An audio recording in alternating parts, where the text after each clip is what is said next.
Hello, I am going to talk to you today about some standards for teaching that come from the Center for Research on Education, Diversity, and Excellence.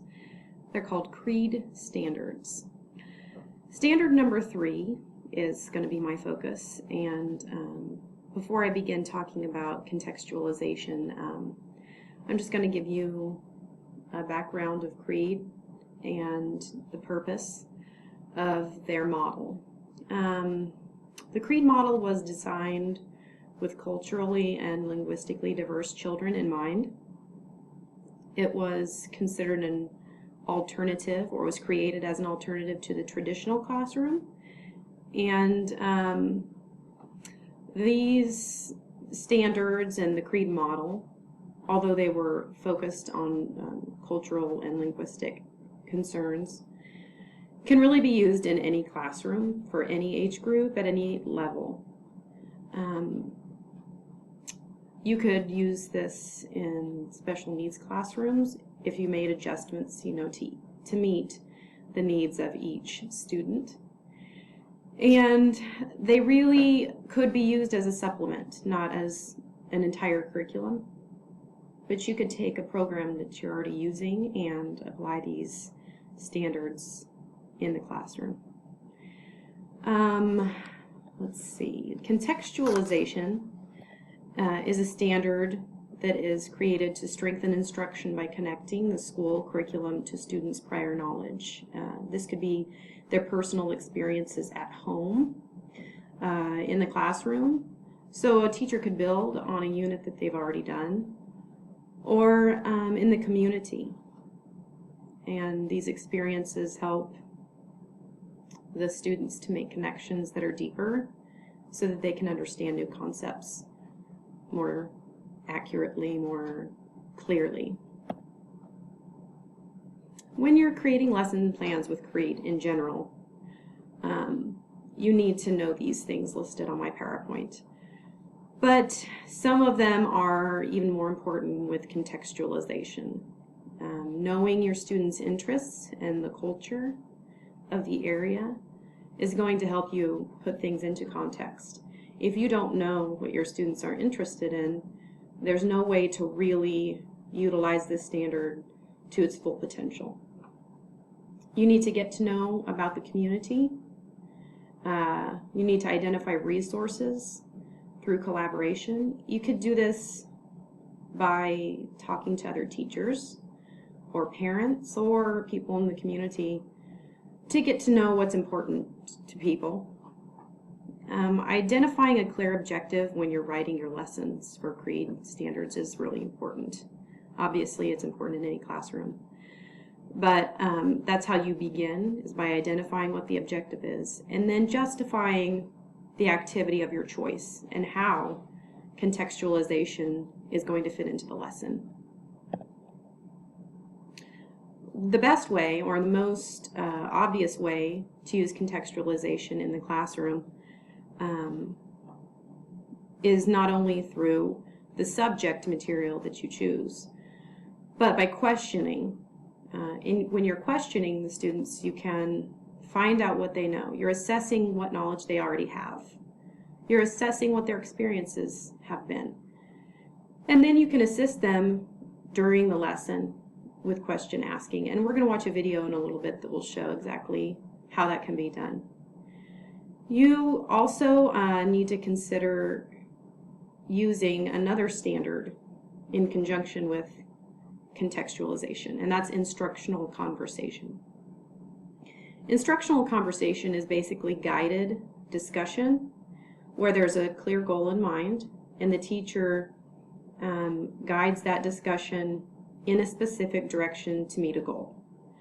But these conversations that the students have together can really be helpful with contextualization because they're making connections with each other as well as with their own personal experiences. And maybe they've experienced something together as a group. So that can also be used. Visual aids can be used to help students recall experiences that they've already had. Again, in the video that we'll see in a minute, I'll I'll point out when that's occurring. And guiding discussions and being prepared to use students' responses as teachable moments. I think that's important in any classroom, and every teacher needs to know how to do that, how to see those moments and teach something from students' responses is pretty essential for teaching. Let's talk about integrating contextualization into a lesson. And let me just explain an example. We talked earlier about how you need to know the region and the culture. When it comes to natural studies, you're going to want to know what the natural environment is like where your students live. So reading the PowerPoint here, your students live in a wooded area and the class is studying forests. You might ask them, do any of you have trees near your house? And if you live in a very wooded area, they will say yes. If the sun is shining bright and you sit under a tree, what happens? Then you talk about shade. Is it brighter or darker under a tree? Do you ever see leaves on the bottom of a tree? And by asking these questions, you're helping them to connect what they've seen in their own backyard with an idea such as photosynthesis. The trees are not at the bottom of the tree. The leaves are not at the bottom of the tree because they need light. They need light to be able to live because they have to use photosynthesis to process their food. So in order to create energy, photosynthesis, they're making a connection with something they've already seen on a daily basis, and that's one way to use contextualization to teach something. Let me just go to this video, and we're going to see how this teacher is going to teach about ramps by connecting with things that they see in the classroom all the time. So, do you guys remember the ramps that we made? Kind of get up so you can see. Remember the ramps we made? Zachary, you helped make the ramp, yeah? And you too, Brandy. Remember the ramps when we were over here? Yeah. What happened to the car? Yeah, you remember using those blocks? You guys want to make some ramps today? Yeah. You know what? Today, I was, Christian, can you come sit over here so you can see? I can see. You can't see? Okay, I think you guys are good. How about we move over this way? Christian, come sit over here. I can see. Okay, you know, before when we were walking up from breakfast, I noticed some ramps that we had in school. Do you guys know where we would have any ramps in school? Yeah. This is the questioning she's I using. have in my house. You have in your house? What do you use those for? Stick. Huh? Playing jet. To play with your jets? Red. Red. You have ramps? My uncle have that. Oh, the iPad. You know, it kind of looks like a ramp, yeah? It's a toy. Huh? A toy? You know what? Let's look at some of the pictures I took. And here she's Yeah, wait, using hold on. Let me go. visual aids. Let me get up. Wow. That's the beautiful. Yeah, it is beautiful. Look. I never seen it. Do we walk on that every day? No. We only don't? one time. Only one time? Where do we go when we walk over here? To lunch. We go to lunch. That's right. And what do we always tell you when we're walking down the ramp? Go fast or go slow?